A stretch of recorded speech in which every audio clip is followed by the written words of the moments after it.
हम्म। ठीक है। 1 मिनट, हम आपको बना देते हैं, रुक जाइए।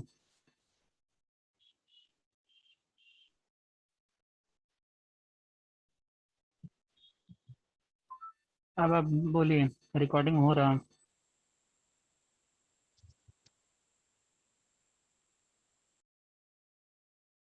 ठीक है, चलिए कहाँ थे हम लोग? Shall require. Shall acquire. require. शैल Shall एक्वायर है। require, हाँ shall acquire है, require नहीं है। shall acquire, Acquired acquire है। मतलब हो जाता है लेना, ठीक है। acquire, hold, comma hold, comma own, हम होल्ड के बाद क्या बोली? क्या? होल्ड के बाद क्या बोली आपने? hold, comma own, o w n, own, comma possess, possess, p o double s e double s, possess,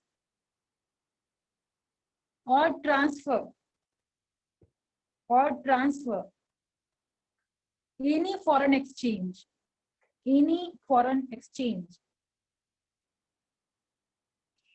comma foreign security, or any immovable property, or any immovable property situated outside India.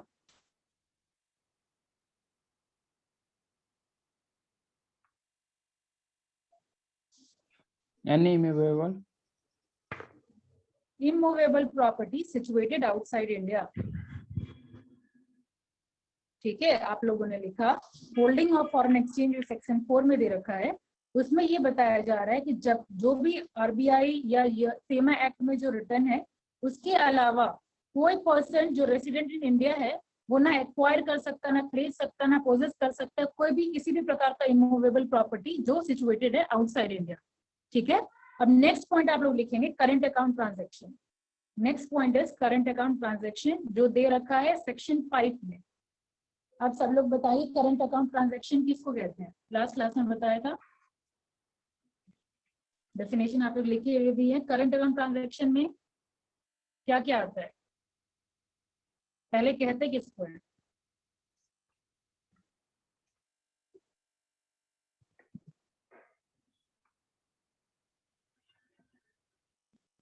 पवन,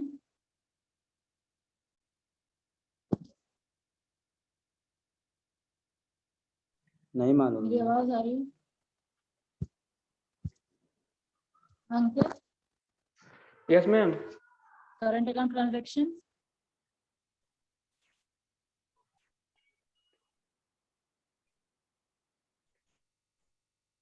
शाबाश, जो definition में लिखवाई हूँ वो लोग कोई read भी नहीं किए। नहीं Ma'am.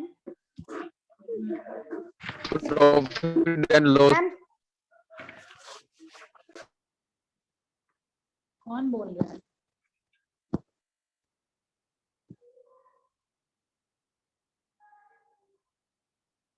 बोलिए। Government का asset और liability change हो कैपिटल अकाउंट में। एसेट और लायबिलिटी जो जिसमें इफेक्ट आता है दैट इज कैपिटल अकाउंट। ठीक है, और कैपिटल अकाउंट के अलावा जितना भी ट्रांजैक्शन है वो आपका करंट अकाउंट हो जाएगा। जो भी short term transaction of goods and services है, ठीक है, short term transaction of goods and services वो आपका करंट अकाउंट में आ जाएगा। डेफिनेशन लिखी है आप लोग नोटबुक में, लास्ट क्लास में लिखवाई हूँ। Yes, ma'am. पढ़िए क्या लिखा हुआ है। Payment due in connection with foreign trade or services and short-term banking and facility in ordinary course of business. Explain करी थी कि नहीं? जैसे हुआ था। एग्जाम्पल भी लिखवाया है, जैसे लोन पे जो हम लोग इंटरेस्ट देते हैं वो भी आया, जो रेमिटेंस हम लोग भेजते हैं वो भी आया। बताया था कि नहीं? Yes ma'am. तो फिर मतलब पूछना छोड़ देती हैं सब लोग, पढ़ना छोड़ देते हैं। पहले से ही मैं बता चुकी हूँ, नेक्स्ट क्लास में जब आएंगे तो पिछला वाला पढ़ के आएंगे। ठीक है, तो करंट अकाउंट क्या हो गया कि जो भी short term transaction of goods and services होगा, ठीक है, आउटसाइड कंट्री के साथ, तो वो आ जाएगा करंट अकाउंट ट्रांजेक्शन में। तो इसके फेमा एक्ट में क्या लिखा हुआ है कि कोई भी पर्सन डील कर सकते हैं इसमें। लिखिए, एनी पर्सन में सेल और draw, current account transaction section 5 में दे रखा है, एनी पर्सन में सेल और ड्रॉ फॉरेन एक्सचेंज। मैम एक मिनट फिर से बोलिएगा मैम। एनी पर्सन में सेल और draw foreign exchange to or from an authorized person if such sell or drawal, DRAWL, drawal is a current account transaction, is a current account transaction। यानी कोई भी person इसमें cell कर सकता है या ड्रॉ कर सकता है फॉरेन एक्सचेंज, ठीक है, थ्रू ऑथराइज पर्सन, ठीक है, टू और from an authorise person if such और ड्रॉवर अगर करंट अकाउंट है तो, ठीक है, अगर वो जो भी आइटम है वो करंट अकाउंट के अंदर आता है तो वो सेल या ड्रॉवल दोनों कर सकता है, ठीक है, लेकिन ऑथराइज पर्सन के थ्रू, ठीक है, ये सेक्शन 5 में लिखा हुआ है। अब लिखिए कैपिटल अकाउंट ट्रांजैक्शन में भी सेम है, ये भी ऑथराइज पर्सन के थ्रू करेगा। नेक्स्ट है आपका कैपिटल अकाउंट ट्रांजैक्शन जो सेक्शन 6 में दे रखा हुआ है। Capital account transaction section 6, any person में सेल और ड्रॉ, एनी पर्सन में सेल और ड्रॉ फॉरेन एक्सचेंज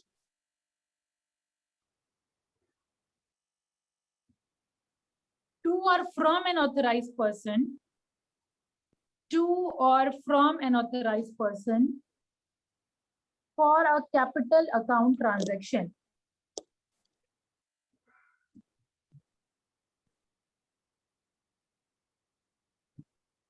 अब कैपिटल अकाउंट ट्रांजैक्शन क्या हुआ अमरेंद्र?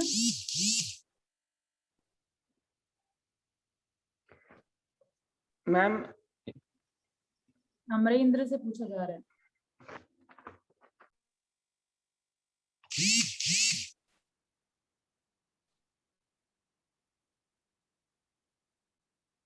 नहीं मालूम है।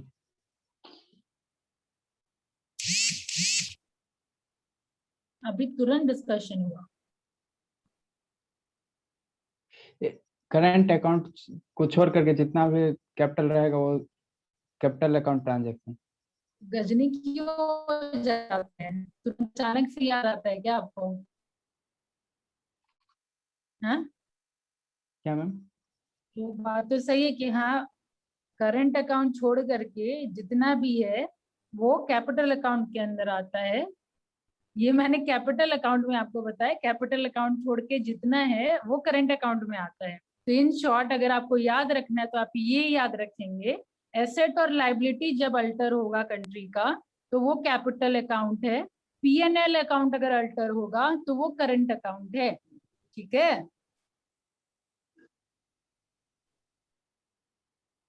मैं शुरू से बोल रही हूँ, जब भी क्लास में डिस्कशन हो आप लोग लिख लिया करिए और लिखवा भी देती हूँ, तब अगर आंसर नहीं दे पाएंगे तब तो दिक्कत है। चलिए अब आगे बढ़िए। Export of goods and service की अब बात हो रही है। नेक्स्ट पॉइंट है सेक्शन 7 में export of goods and services. Export of goods and services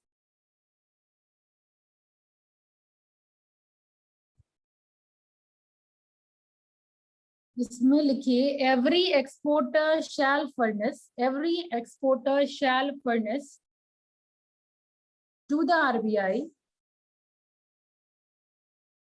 ma'am आप थोड़ा धीरे सच बोलिए अदर ना। ऑथोरिटी। मैम धीरे बोलिए ना, नेटवर्क इससे ज्यादा प्रॉब्लम भी धीरे है मैम। लिखिए, every exporter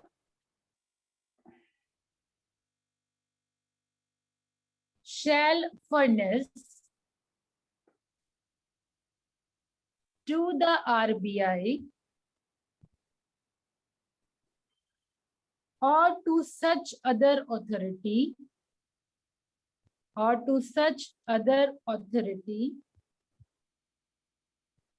a declaration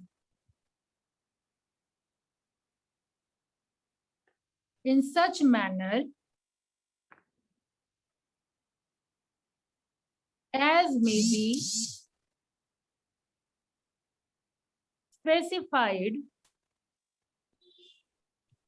specified or other information as specified.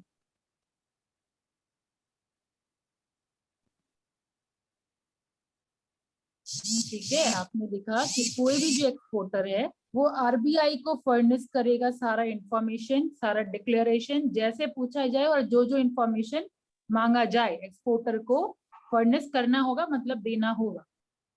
ठीक है, ये आपका सेक्शन 7 में लिखा हुआ है। ठीक है, अब नेक्स्ट पॉइंट लिखिए, realisation,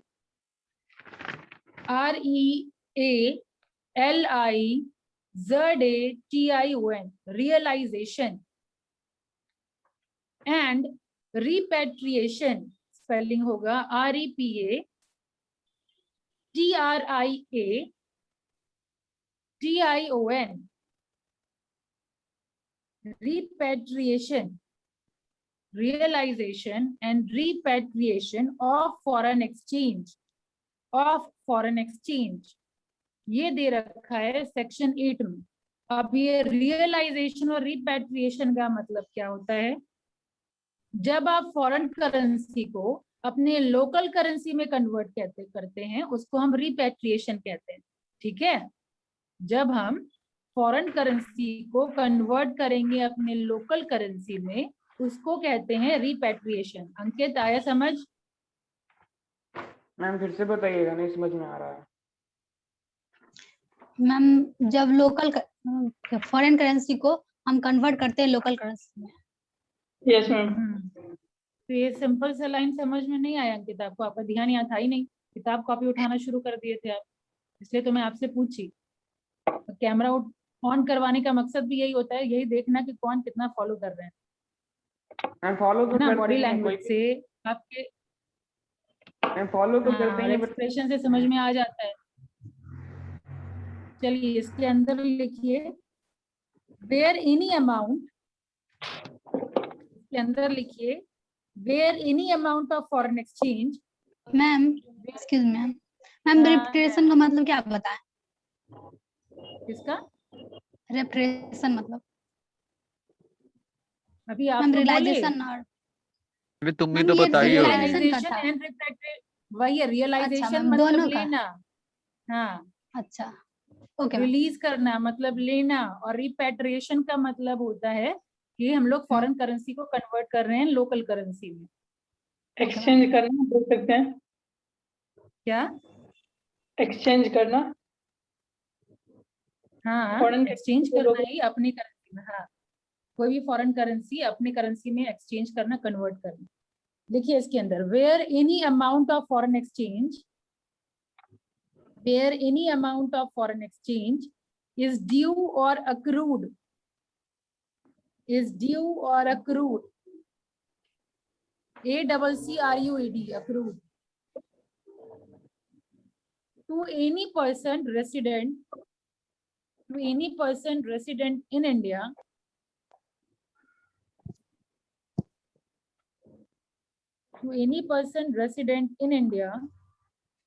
such a person shall take steps to realize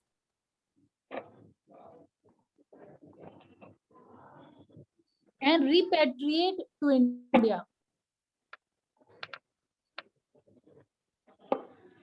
such foreign exchange within a specified period of time.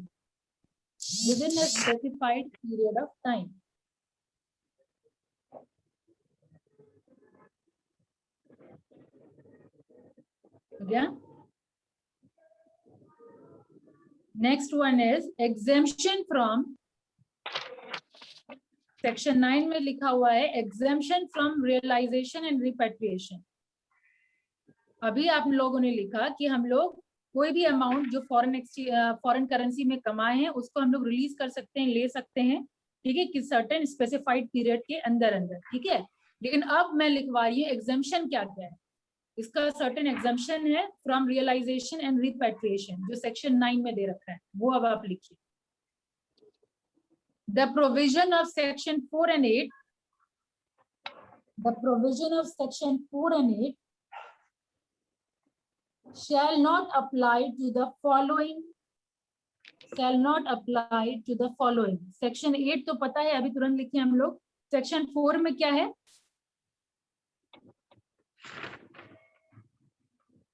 I'm holding of foreign ma'am exchange. Holding, yes ma'am, Holding of foreign Holding exchange, of foreign ठीक है? exchange. ये दोनों, हाँ, तो ये दोनों provision नहीं apply होगा। कहाँ कहाँ, वो नंबर 1 लिखिए। Possession of, number 1, possession of foreign currency और foreign coin, possession of foreign currency or foreign coin by any person,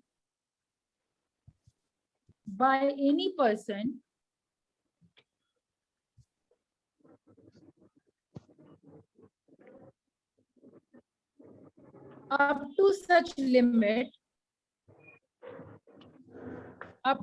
limit as the RBI may specify, as the RBI may specify.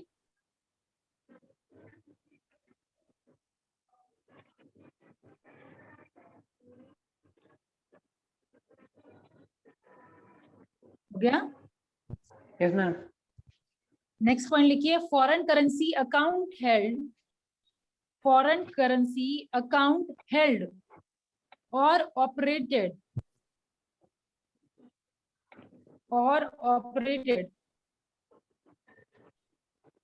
by such person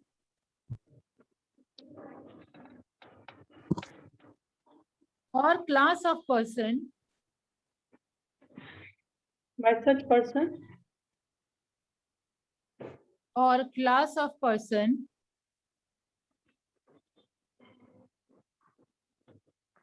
and the limit up to which the RBI may specify.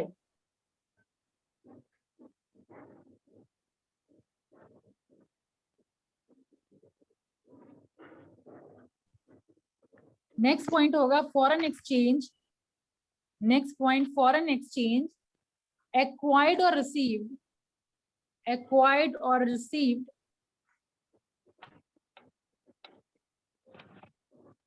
before the 8th July of 1947, before the 8th July of 1947, or any income arising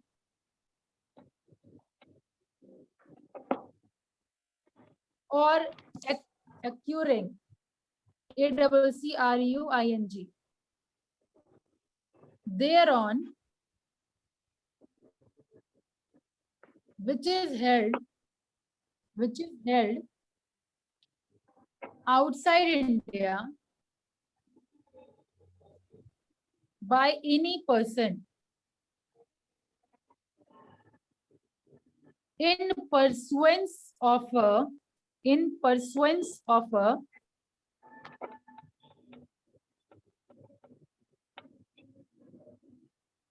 any person के बाद क्या बोले? general or in pursuance, any person in pursuance, PURSUANCE, of a general or special permission granted by the RBI.